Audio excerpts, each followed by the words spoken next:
everyone, and welcome to another Morocco HPC webinar. I'm really happy to be here with another webinar, and I'm really happy to see you joining us. And whether you are tuning in from Morocco or from around the world, we're always happy to see you joining our discussions.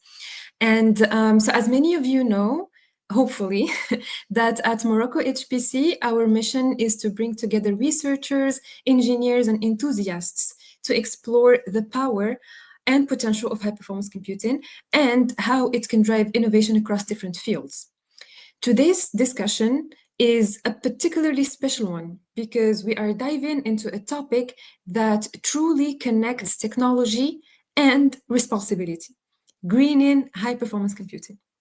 So, as HPC systems grow more powerful, their energy demands also grow.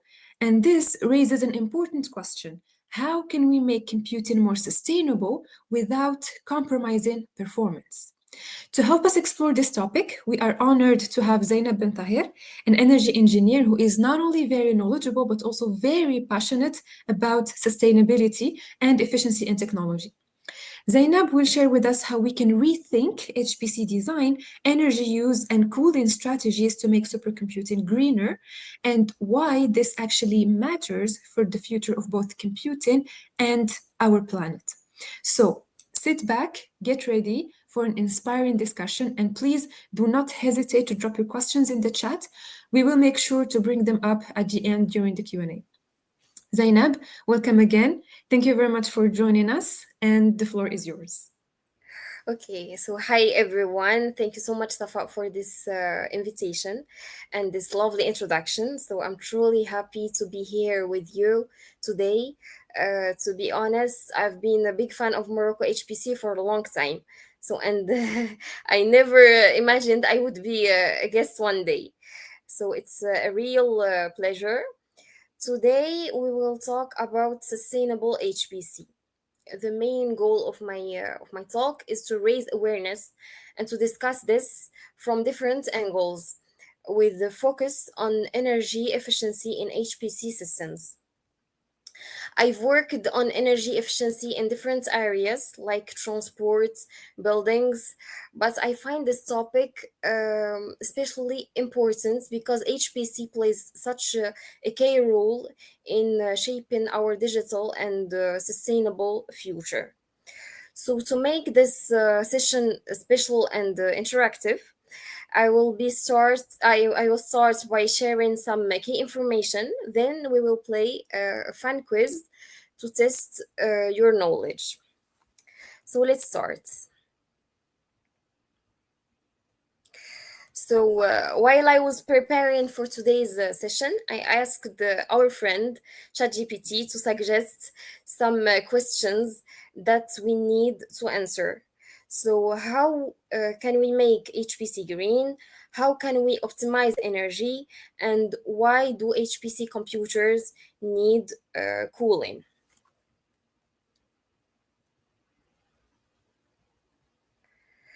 So, to give you a simple overview or a bigger picture, a computer center plays a major role.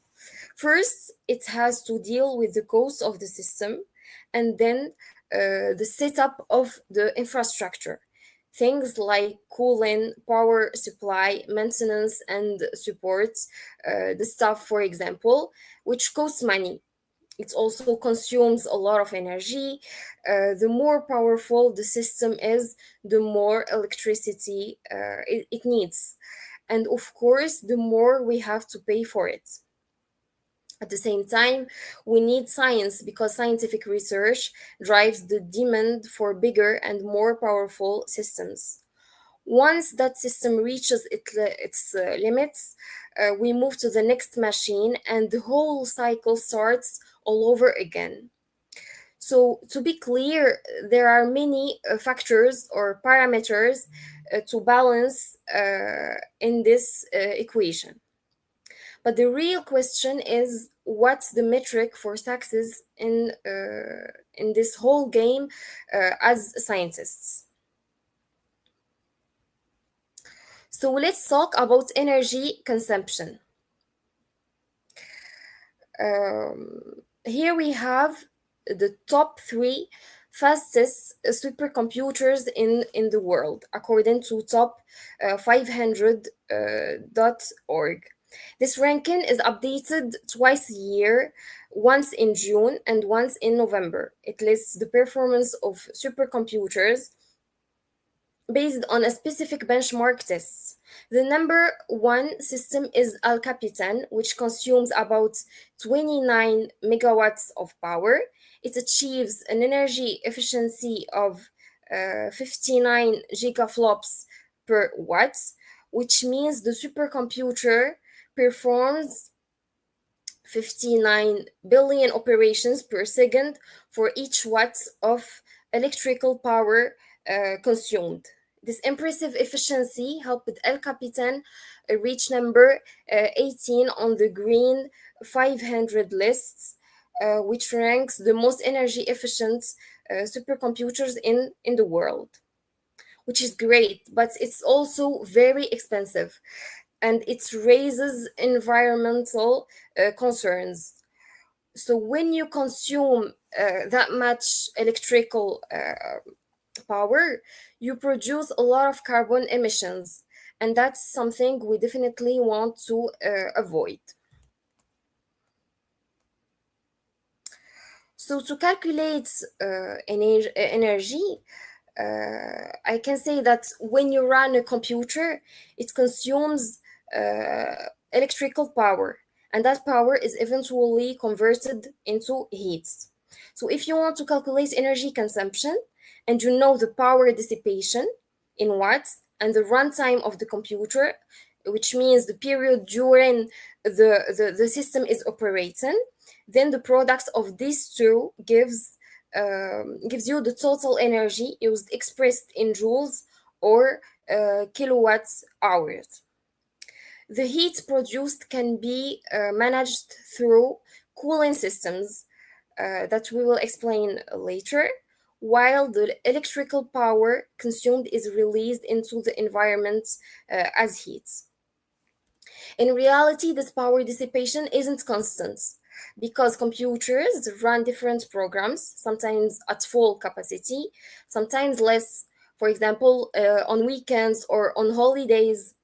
So, if you want to save power, there are two main factors you can control: how long your code program program runs, and how long the computer stays powered on. So I have an example to share with you. Let's use an example to understand better. So I have a typical cluster. It's consuming 650 kilowatts, would use approximately 5.7 million kilowatt hours of energy per year. This is a significant amount of energy again. It's also important to know that HPC system require a very high quality electrical energy, which must be delivered to a very tiny space. So what about the price and the cost of energy? So in Europe, the cost of energy is 30 euro cents per kilowatt hour. So the annual energy bill would be 1.7 million euros. In Morocco, the energy costs 1 dirham point 6 per kilowatt hour. The annual energy bill will be 9 million dirham, which is so expensive. So let's talk about the cooling. This graph shows that we now need liquid cooling because modern computer chips have become too powerful and hot for regular air conditioning. Air cooling can't handle this much heat. It requires large, noisy, and expensive ventilation systems. This is a big problem because running these air conditions can use up to 40% of a data center's total energy. So, I have an example, a comparison of air cooling and liquid cooling. I think this slide is very powerful because it shows the major benefits of an immersion cooling data center. A few things you will notice that you don't need raised floors, you don't need air conditioning units, you need fewer backup generators. In this comparison, a traditional air-cooled data center uses 1,700 kilowatts of power to generate 1,000 kilowatts of computing power. That requires massive amounts of infrastructure, which is very expensive. However, if you build a new data center designed for immersion cooling, you only need 1030 kilowatts of power to generate the same 1000 kilowatts of compute. This mean this means you save a lot of money because you need far less infrastructure and less generators. I wish it's clear for everyone. So let's move to the quiz.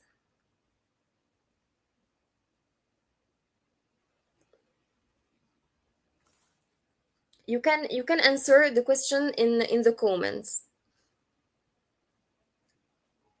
So the first question, what are the benefits of liquid cooling?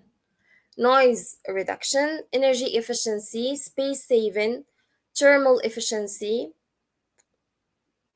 I'm waiting for the answers. You can drop your answers in the chat, and then Zainab will look at them and then tells you if you're right.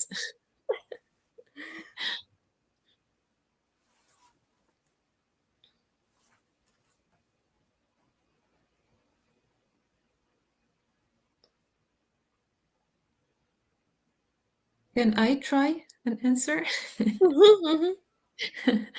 So I would say one of the benefits of liquid cooling is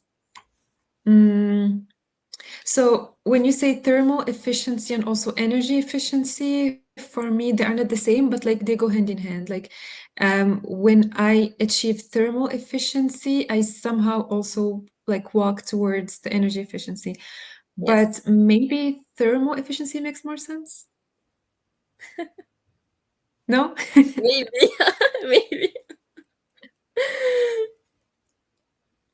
Okay, so what's the answer? Okay. All the answers are are correct. Okay. Alors, the second question. What renewable energy is mainly used in HPC data centers? Biomass, solar, wind, and battery storage.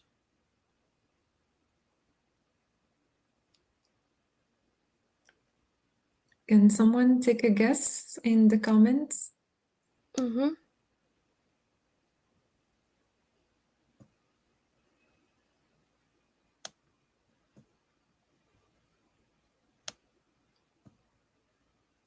It's very easy.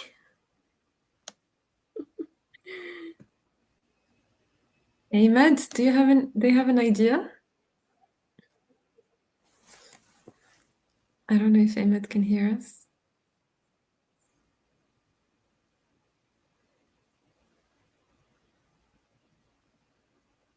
I would say all of them. No? So the answer is B, C, and Oh, D, yeah. which So means biomass is solar, nice. wind, biomass not. Yeah. So So battery Omar storage. actually Omar guessed B, so Omar's answer is partially correct. Okay. Yeah. So, a good renewable energy strategy combines solar and wind power to generate electricity at different times and under varying weather conditions. The use of battery storage save the excess of energy for when it's needed.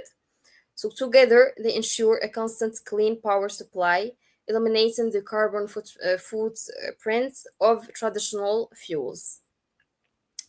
So the third question, how can we optimize energy?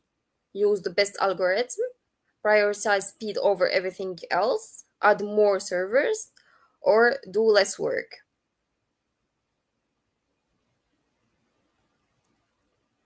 Can you guys take a guess in the comments?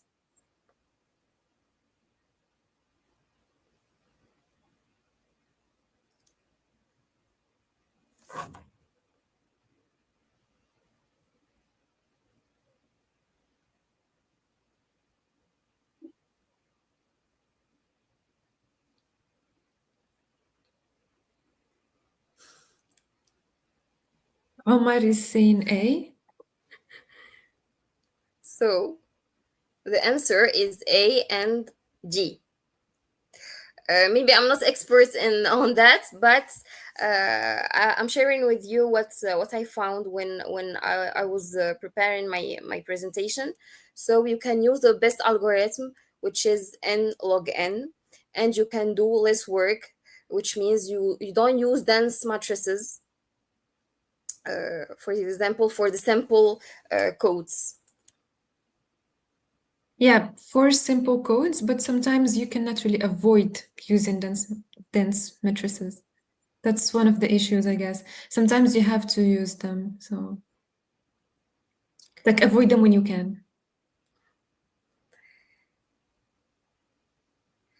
So how can we reuse the water of cooling? Swimming pools, heating buildings, cleaning, or cooling system itself?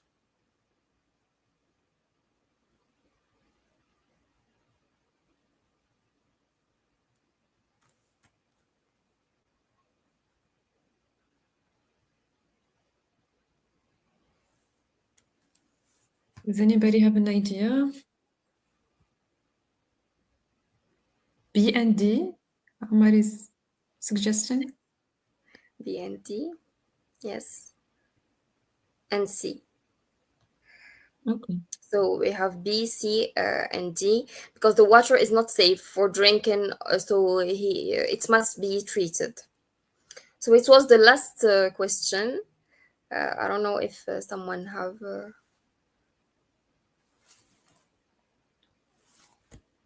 Okay. Do we have any questions for Zainab in the audience?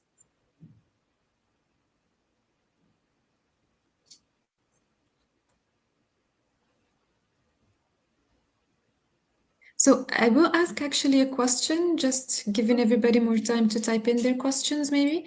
So my question is, so let's assume that we actually introduced renewable energies into the system, right? To like cover part of the electricity or part of the energy that's being consumed and that's needed. Do you have an idea how much we gain in terms of energy if we introduce renewables? So we gain. I can say 30 to 70% of energy. So Oh, it's yeah, it's important percent. yeah, that's actually very significant. And Yes. another question maybe, so you talked about reusing the water from cooling. So what about the heat that's generated So from for the the system? heat, we can use it for the buildings. We can heat buildings, also for the water systems, also for the offices. So it can be useful. Okay. Any questions from the audience?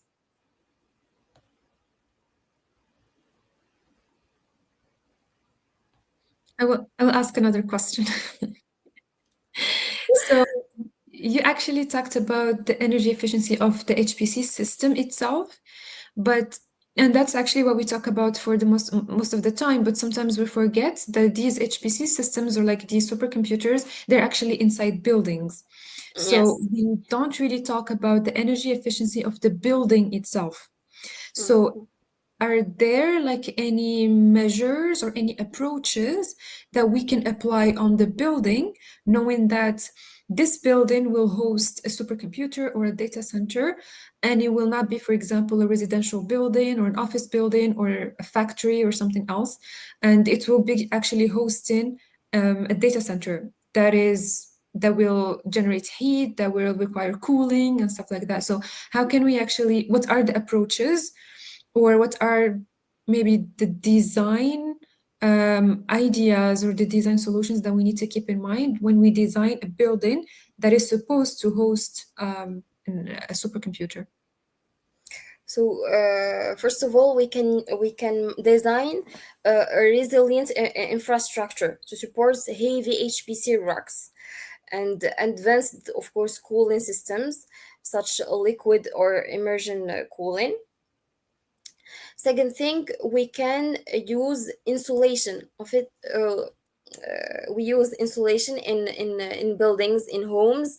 So so insulation can protect the building, and it can stabilize indoor temperature, improve energy efficiency, and reduce external heat and heat gain or loss. And the latest technology, it's Carbicrete. It's a carbon negative concrete made without cement, and it can reduce the carbon emissions in the building. I think it's very useful for this case of buildings.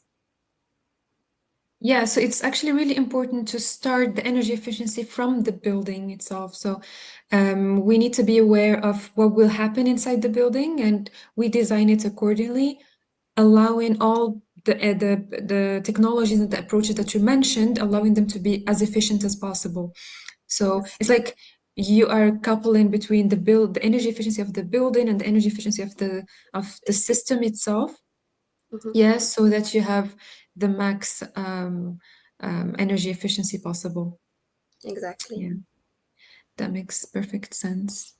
Does anybody have any questions about the energy efficiency of HPC systems?